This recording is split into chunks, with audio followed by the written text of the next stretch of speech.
आवाज बढ़ा दी भाई। सम्मानित मंच,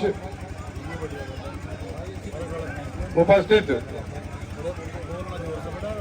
दूर दराज से आए सम्मानित महानुभाव, बुजुर्गों, नौजवान साथियों, भारतीय जनता पार्टी और राष्ट्रीय लोकदल गठबंधन की ओर से चौधरी जयंत जी ने मुझे बागपत लोकसभा से प्रत्याशी बनाकर आपका आशीर्वाद लेने के लिए भेजा है।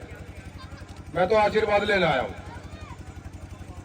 अब फिर मैं ये भी सोचता हूं कि घर में ये तो मेरा परिवार है, सब जितने मैं तो सबको देख रहा हूं, सारा मुझे तो घर लग रहा है।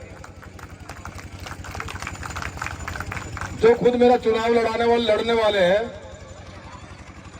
अब आशीर्वाद तो मुझे मांगना था वहां जाके।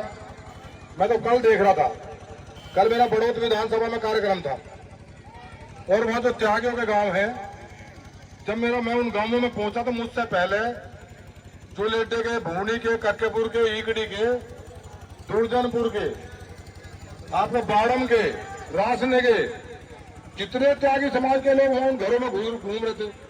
और उन्होंने ये बताया, जब कल वो प्रचार के लिए परसों गए क्षेत्र के लोग, बोले भैया उनकी तो सूचना पहले से उन गांवों से आने लग रही। तो मैं ये कह रहा हूं, ये तो मेरा घर है, मेरा परिवार है। चौधरी साहब ने मुझे प्रत्याशी बनाया और ऐसे समय पर देखो, ये तो उनकी विरासत की सीट है और विरासत की सीट पर कोई हिंदुस्तान की राजनीति में नेता ऐसा नहीं है जो अपनी सीट पर किसी अपने कार्यकर्ता को चुनाव लड़ा दे। ये फैसला तो जैन जी ने लिया है और मैं तो हो भी साधारण व्यक्ति, बहुत ही सामान्य। जब 2012 में ईकड़ी के लोग वहां दिल्ली जाया करते थे टिकट मांगने मेरा विधानसभा का, तो वहां कोठी में ये चर्चा रहती थी, अगर उसके पास पैसा तो है नहीं, वो चुनाव कैसे लड़ेगा। और अब इतना बड़ा फैसला ले लिया कि लोकसभा का टिकट दे दिया। कैसे उनके इस रण को उतारूंगा। लेकिन जो कुछ हुआ सब आपके प्यार और आशीर्वाद के कारण हुआ। जो मंच पर बैठे और सामने बैठे, इन्हीं का आशीर्वाद था, इन्हीं का प्यार था और उसी शक्ति के कारण ये फैसला हुआ है जो मुझे लोकसभा के लिए प्रत्याशी बना दिया। और ऐसे समय पर बनाया, अभी भारद्वाज जी कह रहे थे, आज देश की बागडोर ऐसे व्यक्तित्व के हाथ में है जिन्होंने पूरे हिंदुस्तान का डंका पूरी दुनिया में बजा रखा है। पूरी दुनिया में नाम शोहरत इस हिंदुस्तान की है। और मेरे जैसे सामान्य व्यक्ति को चौधरी साहब ने संसद का चुनाव लड़ाकर उस संसद में भेजने का रास्ता खोला है जहां मुझे नरेंद्र मोदी जी मिलेंगे। उनके सानिध्य में काम सीखने का अवसर मिलेगा। किसान की, मजदूर की, गरीब की बात, इस लोकसभा क्षेत्र की बात रखने का अवसर मिलेगा। उनसे निवेदन करूंगा कि आपके जैसा ही हूं मैं, तो आप पूरे देश को संभाल रहे हैं, योगी जी पूरे प्रदेश को संभाल रहे हैं और ना उनके पास कुछ है ना मेरे पास कुछ है, मैं भी आपके जैसा हूं। मेरे क्षेत्र की जनता के काम कर दो, आप देश के काम कर रहे हो, पूरी जनता का महम हो रहे हो। और दूसरी बात देखो ये है, वैसे मेरे पास वास्तव में एक तकत और दरी वाला है काम मेरा। तकत है और दरी है, बहुत छोटी सी कोठरी है मेरी। मैंने कभी एसी का, कूलर का इस्तेमाल नहीं किया, कूलर तक का इस्तेमाल नहीं किया। मैं तो पंखे में सोता हूं। जब गर्मियों में मच्छर काटता है, एक मच्छरदानी है 5 साल पहले खरीदी, उधर खूंटे पे बांध लो। आपके बलबूते आया हूं चुनाव लड़ने, और जो चौधरी साहब ने टिकट दिया वो आप ही के बलबूते दिया है, आपके बलबूते। उन्हें पता है कि जो पहले टिकट मांगने आते थे, इतना प्रेम रखते थे, कहते थे आप टिकट दे दो, गन्ने की एक बुग्गी का पैसा हम इसको दे देंगे, हम चुनाव जिता देंगे, ये कहते थे। इसी बलबूते टिकट दिया मुझे, और नहीं कोई कारण मेरे पास। और मैंने देखो चौधरी चरण सिंह की किताब पढ़ी है, मैंने उनको पढ़ा है, मेरे जहन में ईमानदारी है। मैं आपको भरोसा दिला रहा हूं, जिस दिन नतीजे आएंगे आपकी एक वोट तो मुझे पड़ेगी। और जब नतीजे आएंगे, प्रमाण पत्र मिलेगा, वो तो सौंप दूंगा आपको कि आप सब सांसद बन गए हो, मैं नहीं आप बन गए हो, पूरा क्षेत्र सांसद बनेगा। और दूसरी बात बता रहा हूं, सांसद निधि का पैसा एक पाई जो आपकी है, आप पे लगेगी। ना 1 रुपया कमीशन खाओ, ना खाने दो किसी को। ये भी बता रहा हूं। हम दो विचारधारा चुनाव लड़ रही थी।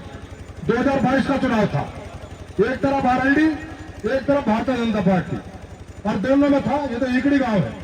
यहाँ तो आरएलडी के भी इतने लोग हैं, भारतीय जनता पार्टी के भी इतने लोग हैं, और अब तो दोनों इकट्ठे हो गए। अब तो कुछ नहीं बचा। जब इकट्ठे हो गए तो तीसरे की तो वोट नहीं है, इनकी तो थी भाई। ये भारतीय जनता पार्टी के सारे नेतागण हैं, भारद्वाज जी हैं, जितेंद्र जी हैं, संजय त्यागी जी, सारे बैठे हैं। हमारे आदेश कसाना, हमारा मंडल का हमारा अध्यक्ष चले पता नहीं कहाँ है, आदेश जी, वो पूरी मेहनत से अपने मंडल में काम कर रहे हैं। भारतीय जनता पार्टी एक कार्यकर्ता काम कर रहा है, राष्ट्रीय लोकदल का एक कार्यकर्ता काम कर रहा है। उन्हें पता है सांगवान तो ऐसी तो गाड़ियां घूम रहे, पता नहीं कौन कौन लिए गाड़ी घूम रहा, मैं किसकी में घूम रहा मुझे पता नहीं। मैंने कह दिया मेरे बस्ती में मैं गाड़ी किराए की कर लू। मैं तो जनता का हूं, इनका ही हूं और इनके बीच रहूंगा। भाई मोदी जी योगी जी चला रहे प्रदेश को देश को, वो कह दे ना कि इनका घर परिवार नहीं है, कारोबार नहीं है। भाई घर परिवार कारोबार तो मेरे पे भी नहीं है। अब मेरा घर तो यही हो गया है, बागपत लोकसभा क्षेत्र मेरा घर और यही मेरा परिवार, इन्हीं के बीच रहना मुझे। अब देखो एक नारा चल रहा है, जब 2022 में चलता था ना, जब गुलाम मोहम्मद चलते थे तो आरएलडी आए रहे, उधर बजता था। और जब इधर आते थे मनिंदर पाल तो तब चलता था तो राम को लाए हैं हम उनको लाएंगे। अब ये समय देखो कैसा संयोग है। जब मैं सोचता हूं जब ये गाना बजता है मोदीनगर थाना कार्यक्रम में अपने प्रचार में, तो वह जब गाना चला, एक में चला आरएलडी आ रहे, विधायक बैठी थी, बोले जी मुझे बड़ा डर लगे था जब ये गाना चलेगा। और जब वो दूसरे गांव में चला, बोला जो राम को लाए हैं हम उनको लाएंगे। मैंने कहा मगर विधायक जी मेरा काम तो बढ़ गया, जो राम को लाए हैं वो मुझे भी ले आएंगे। अब उनके साथ आ गए, हम तो उनके साथ आ गए। और भरोसा रखो, ये इस विधानसभा में और इस लोकसभा में यहां निशान ही तो आरएलडी का है। यहां निशान गठबंधन का निशान, यहां पर हैंडपंप है, नल का। और नारा भी यही चल रहा है, चलेगा नल खिलेगा कमल, चलेगा नल खिलेगा कमल। और अब की बार 400 पार, अब की बार 400 पार। और एक बात और बता दूं आपसे, अगर अब की बार आपने 400 पार कर दिए तो गन्ना भी 400 पार ही है, मान लेना। तो यहाँ का तो किसान गन्ने पे है, क्यों रमेश शर्मा जी?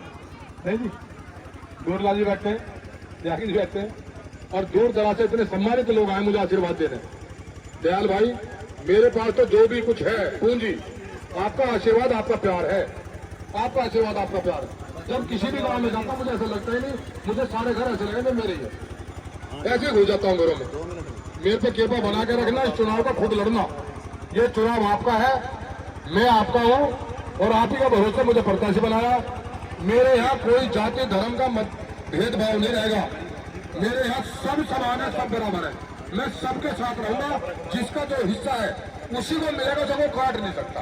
कोई कटौती मेरे यहाँ नहीं होने की, और सभी का सम्मान करूंगा, आपके बीच घूमूंगा।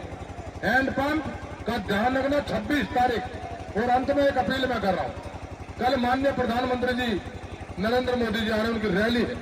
चौधरी जैन जी जो गठबंधन किया वो भी आ रहे। चौधरी चरण सिंह जी को भारत रत्न देने का काम भारत सरकार ने किया, माननीय नरेंद्र मोदी जी ने किया। किसानों के लिए, गांव के लिए, गरीबों के लिए ये बहुत बड़ा सम्मान है। ये गांव के किसान गरीबों को सम्मान दिया है, जो चौधरी चरण सिंह जी को भारत रत्न दिया।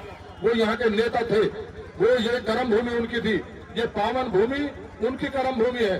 जो प्रधानमंत्री ने सम्मान दिया है, कल उसी सम्मान में वो कल रैली होने जा रही है।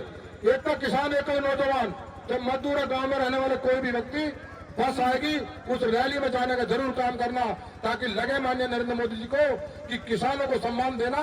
ये किसान जब खड़े होते हैं तो किसी भी नेता को आगे तक लेकर चले जाते हैं। आपने मेरी बात सुनी, बहुत बहुत धन्यवाद। मुझे मौका दिया तमाम मंच का, मैं आभारी हूँ।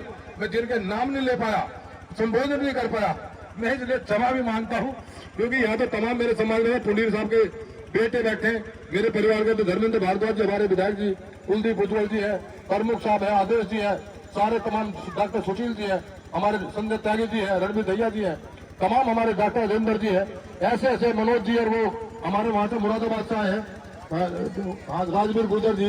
मैं सभी का अपने यहाँ पर हार्दिक स्वागत करता हूँ, क्योंकि ये गांव भी मेरा है, तो यहाँ भी मैं स्वागत इनका करता हूँ, आपका भी करता हूँ।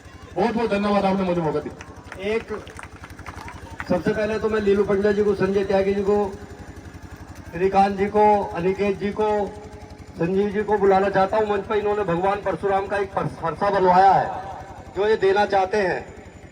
इधर से मैं सोहित त्यागी जी को और डोरी लाल शर्मा जी को, बड़ों से आए अखिल भारतीय ब्राह्मण महासभा के अध्यक्ष